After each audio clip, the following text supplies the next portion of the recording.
আসসালামু আলাইকুম, কেমন আছেন আপনারা সবাই? আশা করি ভালোই আছেন। আপনাদের দোয়ায় আমিও ভালো আছি আলহামদুলিল্লাহ। আজকে আমি আখি আয়ান ইউটিউব চ্যানেল থেকে আপনাদের জন্য নিয়ে আসলাম ফার্মের মুরগি কিভাবে রান্না করা হয়। হয়তো অনেকে ফার্মের মুরগি খায় না, পছন্দ করে না, কিন্তু আপনি যদি মনের মাধুর্য দিয়ে রান্না করেন তাহলে অবশ্যই আপনি ফার্মের মুরগি খাবেন। তাহলে শুরু করা যাক আজকে আমার রান্নার রেসিপি। তবে আপনাদের কাছে আমার অনুরোধ, আপনাদের যদি ভালো লাগে তাহলে আমাকে একটা সাবস্ক্রাইব করবেন, লাইক করবেন, কমেন্ট দিবেন। আপনাদেরকে ভালো লাগার জন্যই তো আমি নতুন নতুন রেসিপি নিয়ে হাজির হই। তবে আমার রান্না হলো দেশি রান্না, ঘরোয়া রান্না, কোনো চাইনিজ রেস্টুরেন্টের রান্না নয়। আজকে আমি একটা মুরগি আনলাম, দেখেন বাজার থেকে। যদি আপনার ফ্রিজের অনেক দিনকার ফার্মের মুরগি হয়, ফার্মের মুরগিটা ভাজি করে নেবেন হালকা, তাহলে অনেক দিনকার মুরগি তো ফ্রিজে থাকলে মজাটা চলে আসবে। আর যদি আপনি আজকে নিয়ে আসলেন বাজার থেকে মুরগিটা কিনে, তাহলে আর আপনাকে ভাজি করে নিতে হবে না। ভালো করে রান্না করলে ওই রান্নাতে আপনার দেশি মুরগির টেস্ট চলে আসবে। তাই আপনাদের মাঝে আমি চলে আসলাম একটা ফার্মের মুরগির রেসিপি নিয়ে। কারণ আমার অনেক ভাইয়ারা, বোনেরা, খালারা কেউ ফার্মের মুরগি খায় না। কিন্তু এখন বর্তমানে এত জিনিসপত্রের দাম বেড়ে গেল যে একটা ফার্মের মুরগি কিনতে গেলাম সেটাও 220 টাকা করে কেজি।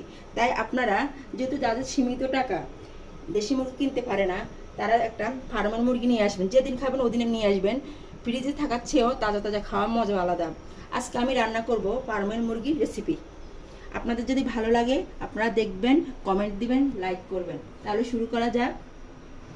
আমার কড়াইটা গরম হয়ে গেল, এখন আমি পরিমাণ মতো তেল দিয়ে দিতেছি। দেখেন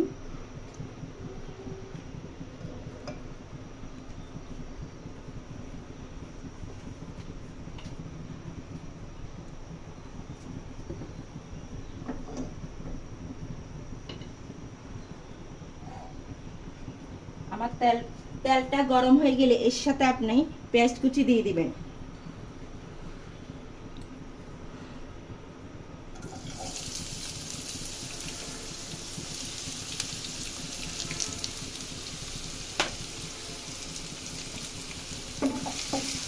পেঁয়াজটা আপনি অনেকক্ষণ নাড়াচাড়া করবেন, তারপর কালার চলে আসবে।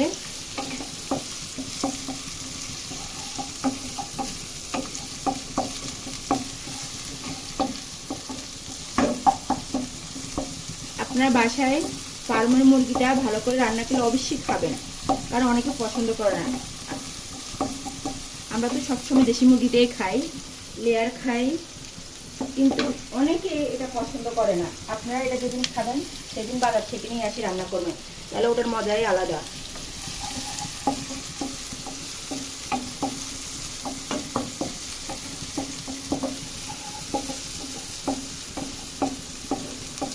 আমি এই পেঁয়াজের সাথে এখন দেখেন আপনারা কিছু একটা তেজপাতা, দারুচিনি, 3টে এলাচি নিলাম মাংসটা দেওয়ার জন্য। এখন আমি এই পেঁয়াজের সাথে দিয়ে দিতেছি। তারপর এর সাথে আমি নাড়াচাড়া করতেছি, তাহলে গ্রানটা চলে আসবে। অলরেডি গ্রানটা চলে আসলো এলাচি, দারুচিনি, তেজপাতা।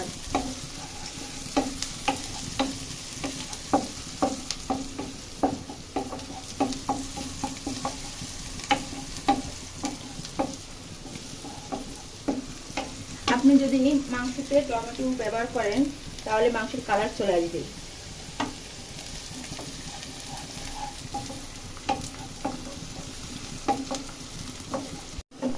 আমার পেঁয়াজটা কালার হয়ে গেল। এখন আমি এই পেঁয়াজের সাথে টমেটো কুচি দিতেছি।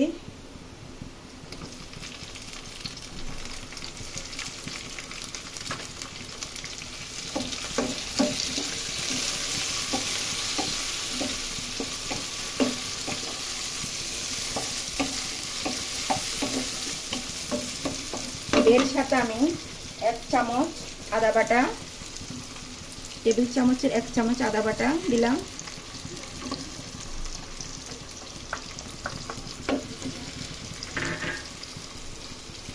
এক চামচ জিরা বাটা,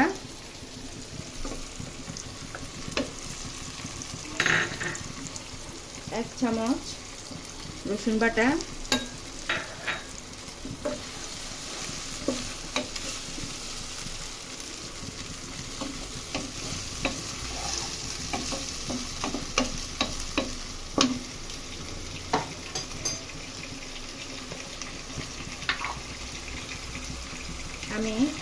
চামচ হলুদের গুঁড়ো,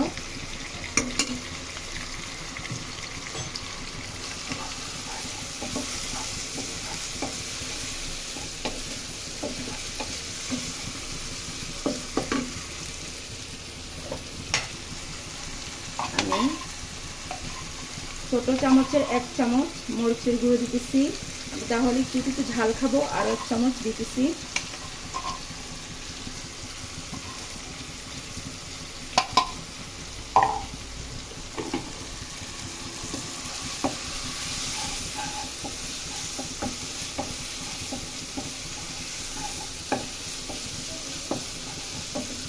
এখন আমি একটু পানি দিতেছি।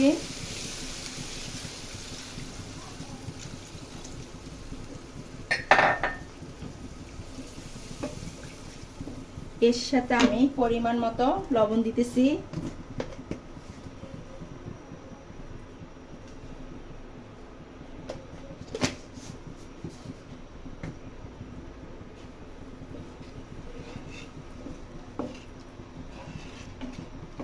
আমার মশলাগুলো কষানো হোক, তারপর আমি এর সাথে মাংস দেব।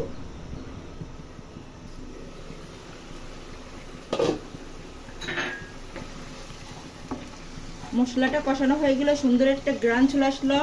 এর সাথে আমি ফার্মের মুরগিটা দিয়ে দিতেছি।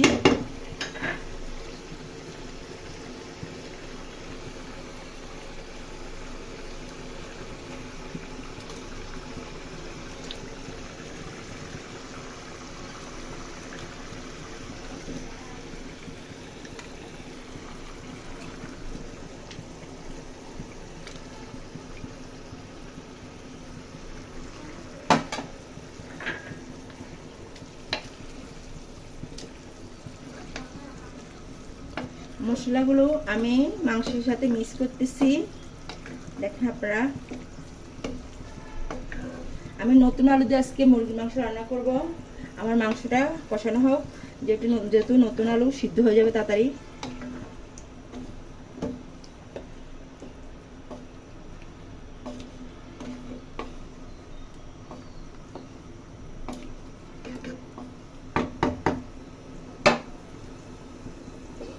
আমি কিছুক্ষণের জন্য মাংসটা কষানো দিতেছি।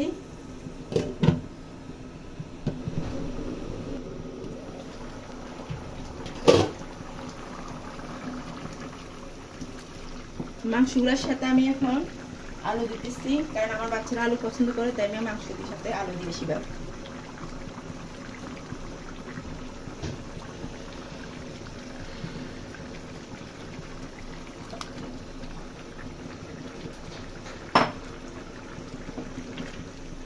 আলুগুলা মাংসের সাথে সিদ্ধ হলে, ভালো করে কষানো হলে আমি এর সাথে পানি দিয়ে দেব।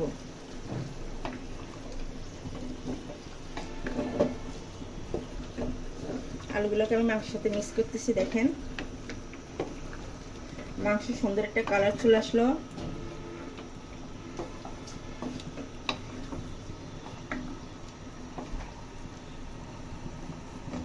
আমি এই মাংসের সাথে সুন্দর একটা কালারের জন্য আর টেস্ট লাগার জন্য আমি গোলজাত মরিচ আর জিরাকে গুঁড়ি করে বাসায় রাখি দিই। এখন আমি এর সাথে গোলজাত মরিচের গুঁড়ো আর জিরার গুঁড়ো দিতেছি। দেখেন আপনারা,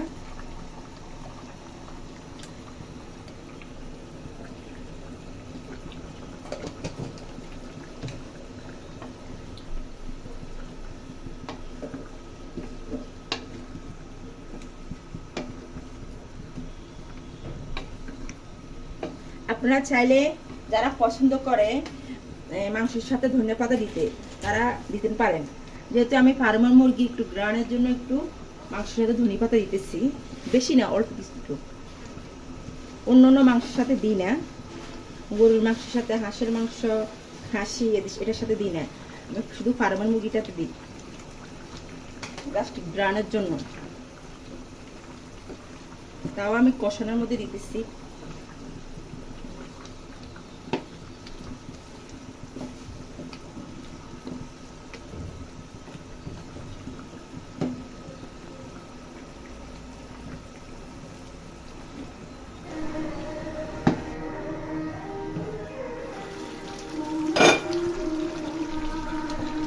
মাংসটা কষানো হয়ে গেল। দেখেন কষানোর সাথে আপনার আলু আর মাংসটা প্রায় সিদ্ধ হয়ে গেল, সুন্দর একটা কালার চলে আসলো। এখন আমার পানি অত বেশি লাগবে না। দেখেন, এর সাথে এখন আমি হালকা একটু পানি দিয়ে দিতেছি।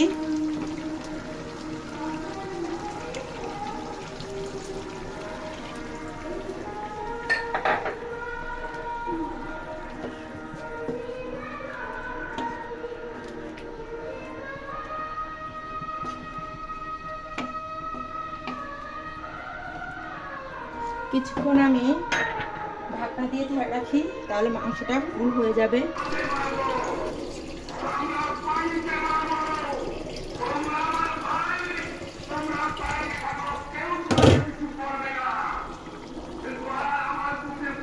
মাংসের ঝোলটা মাখামাখা হয়ে গেল, মাংসটাও সিদ্ধ হয়ে গেল, আলুও সিদ্ধ হলো ভালো করে।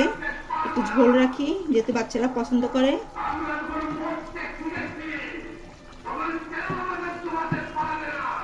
দেখেন, মাংসগুলো কিন্তু সিদ্ধ হয়ে গেল। এই যে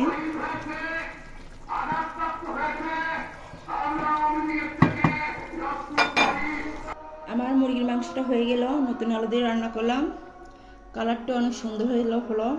এখন আমি খেয়ে দেখব আমার মুরগির মাংসটা কি মজা হয়েছে কিনা, তাহলে আমি আপনাদের সাথে শেয়ার করব।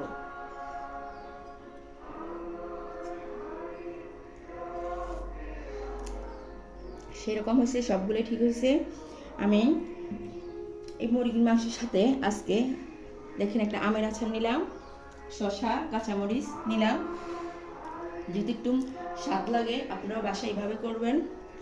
আর ভালো লাগলে আমাকে লাইক দিবেন, সাবস্ক্রাইব করবেন প্লিজ। আপনারা এইভাবে রান্না করেন, দেখবেন বাচ্চারা এই মুরগিটা খাবে।